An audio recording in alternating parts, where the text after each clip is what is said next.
Okay, so let's dive in. One question that always pops up among sci-fi fans is, well, who's the best 20th century writer in the genre? Oh, that's a classic debate, isn't it? Yeah. And super subjective, obviously. Mm-hmm. Best can mean so many different things. Exactly. Like, are we talking influence, pure writing skill, or Yeah. just the most mind-blowing ideas? It's a fun rabbit hole, though. It really is. And exploring it, gives us a great excuse to look at what made 20th century science fiction just so vibrant and important. Right. It's that mix, isn't it? Science, technology, sometimes real, sometimes totally out there, blended with pure imagination.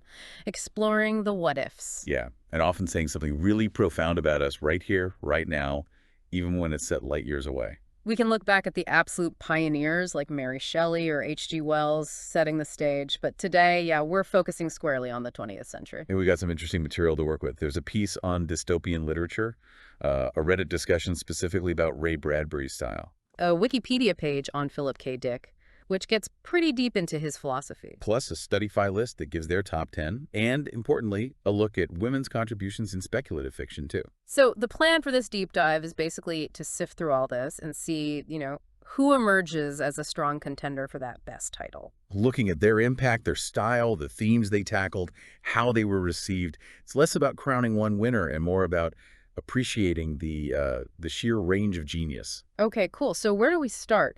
One thing that really jumps out from the sources is how massive dystopian fiction was in the 20th century. Definitely. That idea of exploring societies gone wrong, often using science or tech as the lens, Mm. it clearly hit a nerve, still does. And you have to think, the source material points out the 20th century itself, with its wars, totalitarianism, rapid tech changes, gave writers a lot to react to. Fertile ground for sure. Which brings us straight to someone like Aldous Huxley, Brave New World. Right. Set way in the future, 632 after Ford. No natural birth anymore.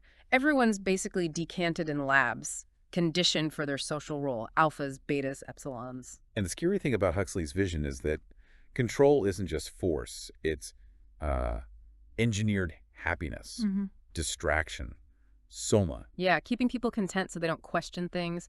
Even science is just about stability, not discovery. It's a chilling thought trading freedom for comfort. Then, kind of the flip side, you get George Orwell's 1984. No comfort there, just bleakness. Big Brother, constant surveillance, the ministry of truth, literally rewriting the past, total overt oppression. And Orwell really hammers home the danger of, well, controlling information. How language itself can be twisted to stop independent thought. It's about power crushing the individual. So Huxley's worried we'll love our oppression, Orwell's worried it'll be forced on us. Both terrifying. And we shouldn't forget Zamiatin's We, which actually came before both. It explored similar stuff, the individual versus the collective, dehumanization in a super-rational society. And, Ray Bradbury's Fahrenheit 451 fits in here too, in a way. More about censorship and losing the ability to think critically, burning books. Absolutely. It's easy to see why these writers are seen as like pillars of dystopian thought. Yeah. Their warnings still feel incredibly relevant. So yeah, you could definitely make a case for one of them being the best, based purely on the profound, lasting impact of their warnings. Fair enough. But then, let's switch gears a bit. That Reddit thread on Ray Bradbury, it highlights something totally different, his writing style. Oh yeah, people weren't just talking about his ideas, but how beautifully he wrote. Poetic, almost. Exactly. The comments use phrases like evocative metaphors, saying his prose is like paintings or poems. They gave that example from Dandelion Wine. Oh, the one about eyes peering like sentinels through the portcullis of a strange castle. Just gorgeous writing. It really is. And what's interesting is how people noted he could blend that lyricism with like really grounded descriptions of everyday American life. Yeah, comparing him to Sherwood Anderson, that uncanny rural American tone, you can see how that influenced people like Stephen King or even shows like Stranger Things. So the words used to describe his style, lyrical, atmospheric, nostalgic, melancholy, dreamlike, casually fantastical, it paints a very distinct picture. Someone even called him a poet impersonating a science fiction author. Right. Which suggests maybe his focus wasn't always on the hard science part, but more on the human feeling, the atmosphere, the language itself. So if your measure of best is pure literary artistry, the beauty of the prose, Bradbury's got to be right up there. A completely different kind of impact than Orwell, say. Exactly. It just shows the different ways you can define best. Which brings us neatly to Philip K. Dick. Ah, PKD. Now we're getting into some seriously mind-bending territory. The Wikipedia article really emphasizes his obsession with, well, what's real? Yeah, his core thing seems to be the fragility of reality, how identity is constructed. He apparently believed existence is based on our internal perception, not necessarily some objective outside world. He called himself a cosmic panentheist. That's interesting. Yeah. Believing only God is real. Something like that. And it totally feeds into his fiction. You get alternate universes, simulacra, those artificial people who seem unreliable narrators all the time. You're never quite sure what's solid ground in his stories. Not at all. And often it's just ordinary people, working folks caught up in these bizarre reality-shifting situations. I liked that quote from Ursula K. Le Guin in the article. There are no heroes in Dick's books, but there are heroics. What counts is the honesty, constancy, kindness, and patience of ordinary people. It adds a really human dimension, doesn't it? Even amidst all the, paranoia and existential dread. And that central question he keeps asking, what makes someone authentically human? Especially do androids dream of electric sheep? The Blade Runner source, yeah. Yeah. Pitting humans against androids, sometimes the androids seem more humane. It really messes with your definitions. And the list of his major works is just incredible. Ubik, which Time magazine called one of the greatest novels. Flow My Tears, the policeman said. A Scanner Darkly. All exploring reality breakdown, identity loss, paranoia, and his influence on movies is just huge. So many adaptations. Yeah, you can't deny that cultural footprint. The article also mentions his own personal struggles, mental health stuff, paranormal experiences. Which, arguably fueled his writing, that intense questioning of reality.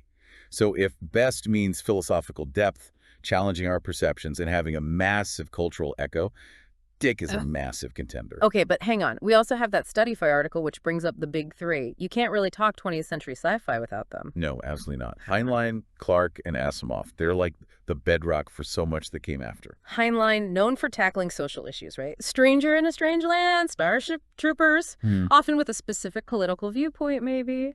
Often, yeah. Using the future to comment on the present. Then you've got Clarke, the visionary, the futurist. 2001. A Space Odyssey. More optimistic, maybe?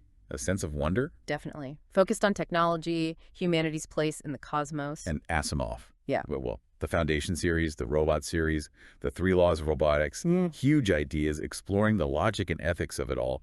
Galactic empires, AI. Foundational is the right word for them. Their impact on the shape of the genre is undeniable.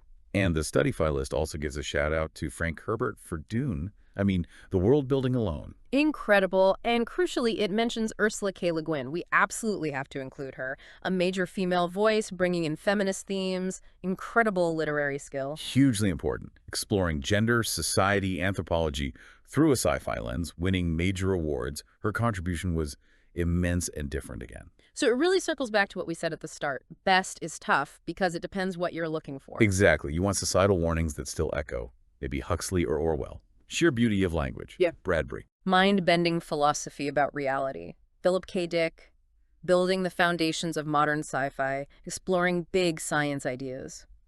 The big three. Epic world building. Herbert. Insightful social commentary, especially around gender and culture, with literary flair.